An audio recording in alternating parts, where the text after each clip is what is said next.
विकासनगर जनसंघर्ष मोर्चा अध्यक्ष एवं जीएमवीएन के पूर्व उपाध्यक्ष रघुनाथ सिंह नेगी ने पत्रकारों से वार्ता करते हुए कहा कि सरकार जोर शोर से राज्य गठन की रजत जयंती मनाने की तैयारी कर रही है, लेकिन राज्य गठन का असली मकसद आज भी कोसों दूर है। प्रदेशवासी खासतौर पर राज्य गठन के पुरोधा आंदोलनकारी आज भी खुद को छला हुआ महसूस कर रहे हैं। नेगी ने कहा कि जिन आंदोलनकारियों की बदौलत राज्य का गठन हुआ, आज वही आंदोलनकारी चिन्हीकरण के कड़े मानकों की वजह से चिन्हीकरण से वंचित हैं।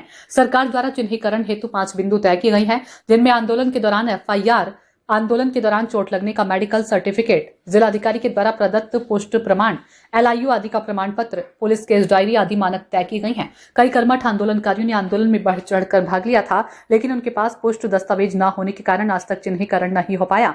नेगी ने कहा कि जो सपना राज्य के लोगों ने, खासतौर पर आंदोलनकारियों ने देखा था, वह सपना तब चकनाचूर हो गया जब एक प्रधान न बनने की हैसियत रखने वाला मिनिस्टर, चीफ मिनिस्टर, विधायक, सांसद बन गया तथा वहीं 4th क्लास की हैसियत न रखने वाला चालबाज सेटिंग गैटिंग पैसों के दम पर आज उच्च पदों पर बैठा है तथा वहीं दूसरी ओर काबिल व उच्च शिक्षित युवा 8 से 10,000 की नौकरी के लिए दर दर की ठोकरें खा रहा है। इन 25 सालों में नौकरियां बिकने लगी, भ्रष्टाचार ने पूरे प्रदेश को अपनी गिरफ्त में ले लिया, बदमाशों माफियाओं का साम्राज्य स्थापित हो गया, नाकाबिल मंत्री विधायकों की वजह से अफसरशाही हावी हो गई, गरीब व्यक्ति आज भी शिक्षा, चिकित्सा जैसी मूलभूत सुविधाओं से कोसों दूर है। नेगी ने कहा कि सबसे ज्यादा नुकसान उत्तराखंड के मूल निवासियों को हुआ। जो जमीन आज 10 से 20 लाख रुपए प्रति बीघा होनी चाहिए थी, वो 2 से 3 करोड़ रुपए बीघा हो गई है तथा पहाड़ों से पलायन करने वाले उत्तराखंड के मूल निवासी महंगे दामों में खरीदने को मजबूर है। नेगी ने कहा कि अगर शीघ्र ही सरकार ने चिन्हीकरण मानकों में ढील नहीं दी तो मोर्चा आंदोलन करेगा। पत्रकार वार्ता में मोर्चा महासचिव आकाश पवार ने विजयराम शर्मा मौजूद रहे।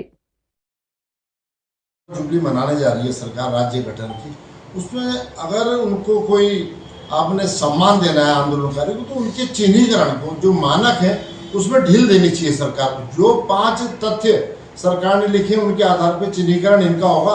तो उसमें क्या हो रहा है कि जो हमारे प्रदेश की जो बहुत कर्मठ आंदोलनकारी थे, जिन्होंने रात दिन एक किया, लेकिन उनके पास दिक्कत ये है कि उनके पास कोई प्रूफ नहीं है। सारा अपना खेत खलिहान को छोड़ के, बच्चों की पढ़ाई लिखाई तमाम चीज़ें छोड़ करके, अपने व्यापार को छोड़ करके उन्होंने उसमें प्रतिभाग किया था, लेकिन उन्हें क्या पता कि सरकार ये चीज़ मांगेगी। उन्होंने न इकट्ठा किया कभी कोई दस्तावेज। तो इसकी वजह से आज भी हजारों जो आंदोलनकारी वो चिन्हीकरण से वंचित है।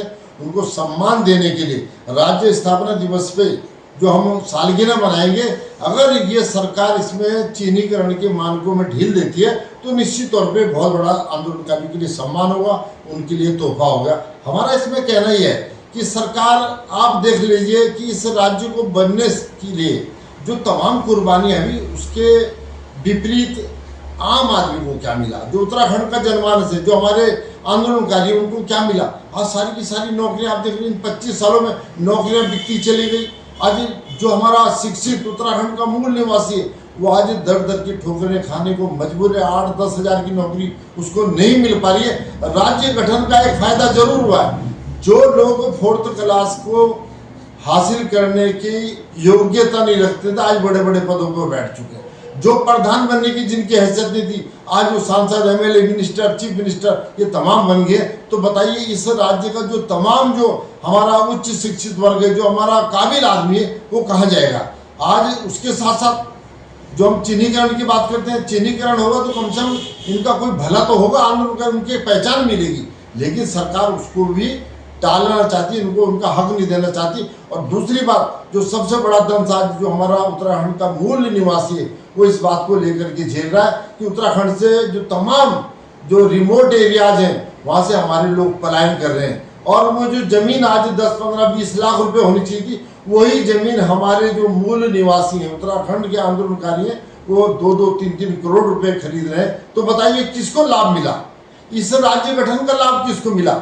आज मूलभूत सुविधाओं से वंचित है, शिक्षा, चिकित्सा तमाम जो चीजें आज भी जो रिमोट एरियाज हैं वो वंचित है। तो ऐसे में हम क्या तो राज्य गठन की खुशी मनाएं। तो हमारा इसमें सरकार से यही कहना कि भाई आप जल्दी से जल्दी जो हमारे चिन्हीकरण के मानक हैं जो आपने निर्धारित किए, उनमें शिथिलता दें आप, जिससे सभी आंदोलनकारियों का चिन्हीकरण हो। और अगर सरकार इसमें चिन्हीकरण प्रक्रिया में शिथिलता नहीं देती है तो निश्चित तौर पे जनसंघर्ष मोर्चा इसमें आंदोलन भी करेगा। हम इस बात को सरकार के समक्ष भी रखेंगे कि आप इनको सम्मान देने की दिशा में काम करें।